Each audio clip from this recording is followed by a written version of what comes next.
How come most startups fail, even when we have more tactics and strategies than ever before? Join the bedside chat of an entrepreneurial couple as they share what it takes to create a business with ease and in flow.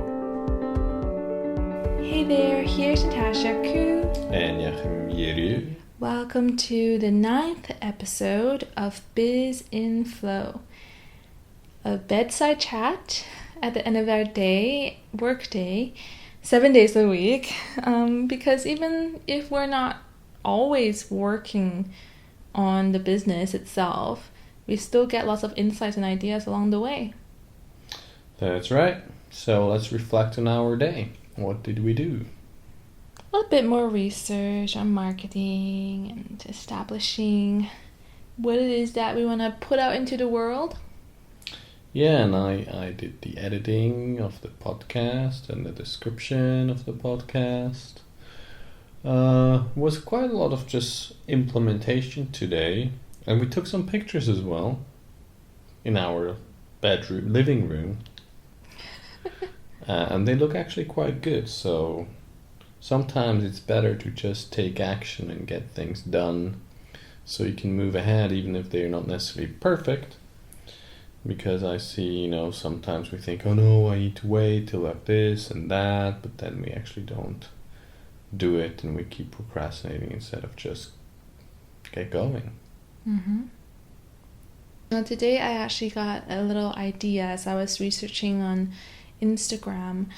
When you see lots of fitness inspiration and I guess before and after photos or just pictures of the proper form and this is the wrong way to do it, that kind of thing, then you have those big check marks and kind of big X's to show this is right, this is wrong. And just from seeing that, I got the idea to actually create some really nice infographics for the Instagram or for the images that we could share. But that was kind of weird because I could see so clearly in my head all the different graphs and illustrations that could pretty much teach a concept or two, right? But then I have trouble distilling what I know into like the essence, into just really simple concepts and ideas explained in a really logical way. That's really not my forte. So it's really funny how I came up with that idea and I could really see it working for our content. Yet I kind of needed help for the second part of it. Which is where I came in, because I'm quite good at distilling things and bringing them to the point. As you've mentioned in one of our podcasts, I think at the beginning. And so that's quite a good combination. She had the idea. I would have never come up with that idea because I don't use Instagram. You're not as visual as I am, to be honest. Yeah. And so that's a really nice kind of way of how we can complement each other with that. And so I've come up with some infographics as well, and you're going to make them, and I'll write a body for it, and we're going to put them in our feed. And I think you've done a really good job about thinking about your Instagram and how to create it, how it should look like. Can you just talk about that and what your thought process was behind that? All right. Well, if you want to follow along, you can head over to Instagram. And our handle is bizinflow, and then you can just check out what exactly I'm talking about. So because of my other business, I've kind of learned what Instagram is, and it's really interesting because just like I'm speaking to you now, it's really an informal setting, right? It's as if you're kind of taking a peek inside of our heads. Each platform has their own personality and way, and it's like each channel is a different party. So how you go to a dinner party would be different if it was like a really wild New Year's party. It's all slightly different, and kind of how you behave and what you share is also slightly different. So in the past, what I've learned is that for me, it's quite important to have an aesthetically pleasing feed or content flow for Instagram. That's just how I like it.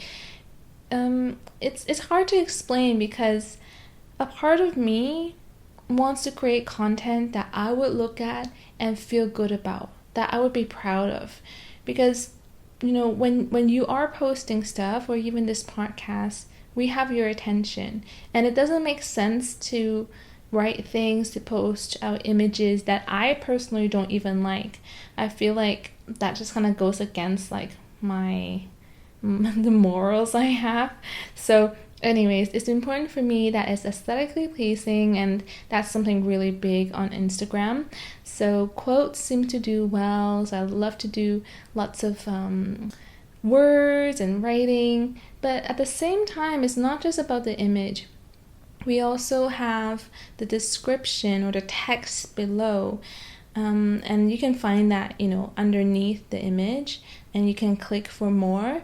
And there, I really like to dive in deep behind, you know, what the quote is saying or what the image represents, because, you know, the image is just one thing. It can be for your inspiration. It can be for your aspiration. If it's about our travels, it could be explaining a moment in time that I captured with Jachym. But at the end of the day, I'm there to tell you a story. I'm there to share with you a past experience I've had, a learning I had, a mistakes that I have made, or something new that I've learned. I really want to bring you a lot more than here's a nice quote and that's it. To me, that's pretty pointless, and I wouldn't enjoy that kind of feed. So I almost treat it like a mini blog, which takes a lot of work, but I guess I have this knack where I see a quote or I see an image, and pretty much it just sparks a story, or it takes me somewhere where it relates me back to work, to this topic, and then I'm able to, you know, give you more value from that. So that's how I work, and I like to space it out so that, you know, the amount of kind of like people or persons within the feed is kind of staggered. Same with words. I don't want it to be too busy. So I look at it from, I guess, an individual post, like how you receive it when it shows up in your feed every single day, and also, you know, in general when you're scrolling through the whole feed itself, because this is kind of like the storefront. If you don't know me and Jachym personally, what are we about, right? And like, what do we want to give you all? So anyways, this also ties into the infographic, because yes, we can show our personality. Yes, we can show some really nice quotes and lots of stuff for your inspiration. But at the same time, let's teach, right? Let's teach what we know, that Jachym put into really simple concepts and ideas, and give you lots of value that way. So that's how I've been viewing Instagram. It's a place to build relationships, and it's really, really important to me that we're not just sharing pretty pictures, but we're sharing something that you can work towards, you can learn from, you can, you know, deepen this relationship together. It's for a lot more than just a pretty image and like a pretty magazine kind of feel. I like that. That's quite comprehensive. And I like to kind of shift the focus to what I've learned today, or what I've been reflecting on, and actually listening to the podcasts back, because I had to write the description. I realized that sometimes we share a lot of different things, but often we don't really dive deep into one of the points, so that if there's something that's comes up that we can really juice, I think it will be good for us to kind of stick to that, because as the listener, you will get more out of it. And the other thing that we realize is that we really want to win, or just say do it right with the SEO, search engine optimization, and we both actually don't have much experience with that. So we're going to revisit the whole topic of freelancers and looking for help in that direction. Because what I have noticed with when I first did hypnosis was that my YouTube videos got a lot of views, even though I just put it up there and I didn't add much afterwards. They got a lot of views because I was ranking very high on that term hypnosis in YouTube. And so there's something to be said for creating content that ranks in the search engine that will make our job easier. Because otherwise, I mean, you said, you can say more to that, how you're dependent on generating traffic. Mm-hmm. I think Jachym and I are really good at building and deepening relationships. So that has been the basis of both our practices and work in the past, right? But it's another thing to start up on a really good foundation and make sure that everything you're doing is really answering the questions that you are already looking for. So we cover a lot of topics, but I guess this is just another way to work really smart and make sure that, you know, all this that we give you guys, that we make sure we optimize it in a way where if someone or if you are looking for it, you actually find this and you actually find our content and is able to rank on Google so that you can you know, receive it. You can get the goodies. Because I remember I made so many technical mistakes at the beginning of my other business, and I guess it kind of hurt the SEO component. And this is really technical, so I guess a lot of the times it's just better to leave it to the experts or to hire someone who's really good at this, learn their system, and just repeat that, right? So we want to do it right and, you know, have a really good system built and not have to depend on certain social media channels, because when you're creating a business as good as this internet is, right? A lot of the times we're at the mercy of certain platforms. If Facebook changes its algorithm, or if one day, I don't know, everyone leaves Instagram, then that means our reach is going to be really low too, and all the impact that maybe we had on one platform is going to disappear slowly over time. And that's something that we actually are prepared for, right? So that's why we're even focusing on SEO, because we want to make sure that we cover all our bases and that, you know, we're making good long-term decisions rather than just kind of focusing on what is hot and what's working today. Like, it's really good to think long term and do the groundwork for that. Yeah, and I mean, even with Google, they can change their algorithm and suddenly your ranking is not as what it used to be. However, as you said, we're covering all kinds of bases. So you have the social, you have the search engine optimization, and we'll have, speaking and email lists and all kinds of things, so that you're just not as dependent on people or more those big companies and their algorithms. You want to have a business that, you know, can sustain those kind of changes and not just get ruined. Mm-hmm.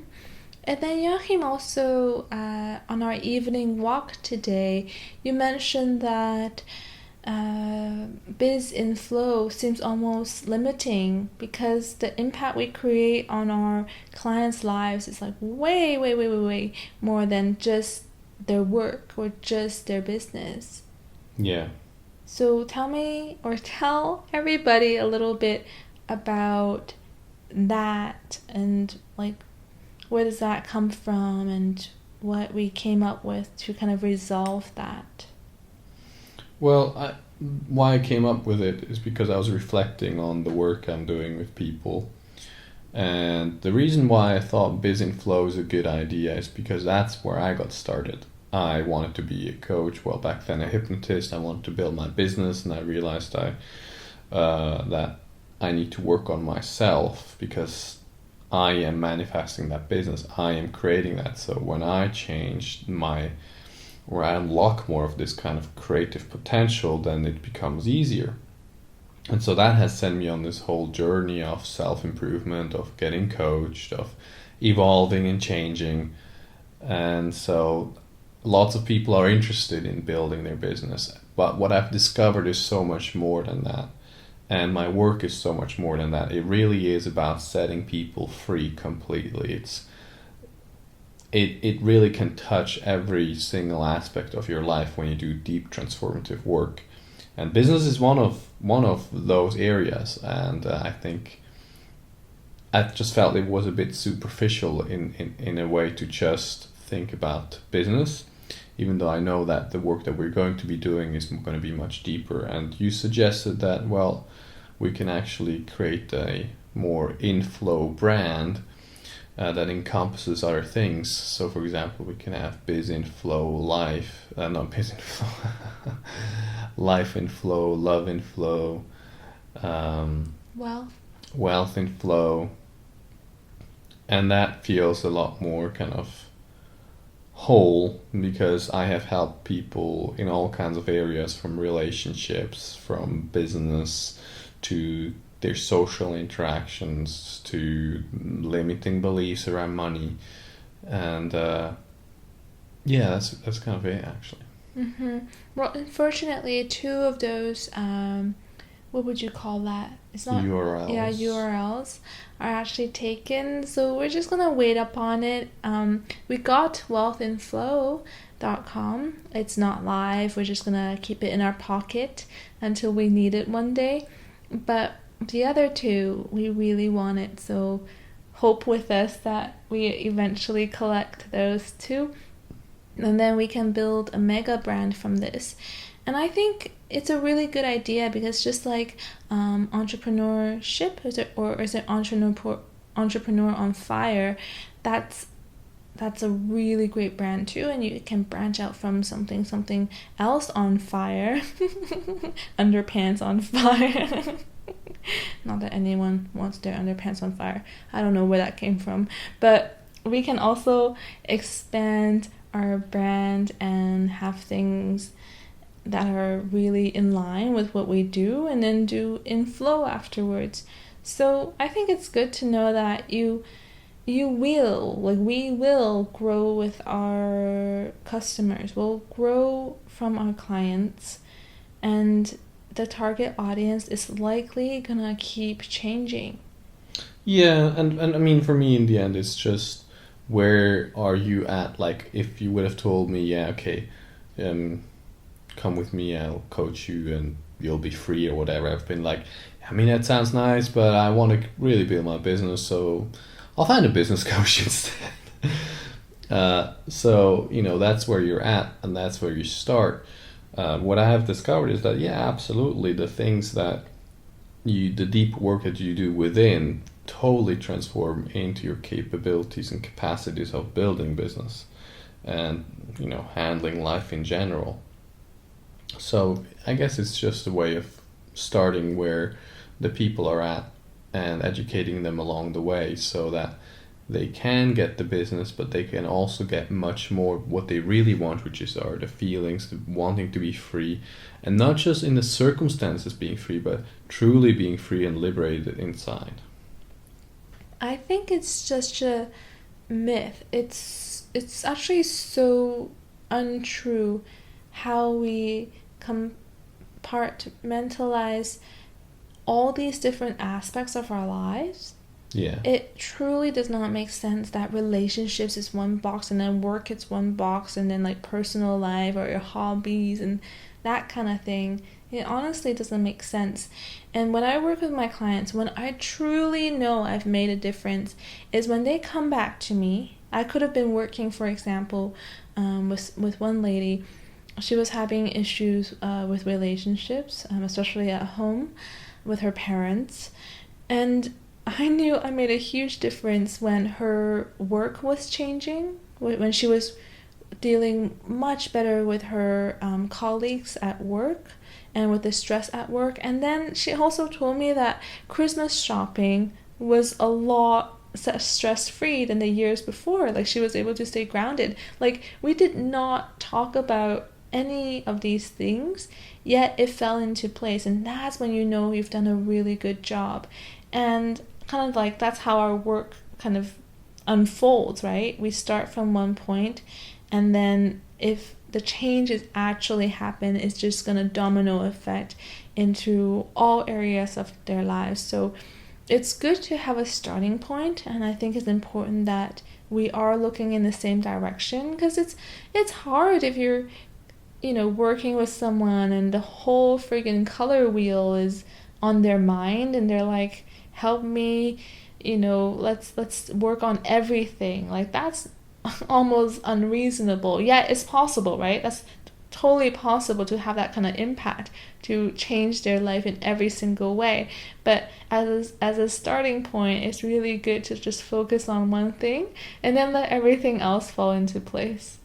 Yeah, and the thing is, you know, that's just an entry gate, as you mentioned. You know, you start with that one thing, but the underlying game, the internal change, affects all the areas of life, because that is we are manifesting a life every moment. And so when we change that, when we change within, that manifestation starts changing, and you see one pattern playing out in one area of the life, the likelihood is that you're playing it out in other areas as well. So taking care of that pattern changes the pattern in the other life areas most likely as well.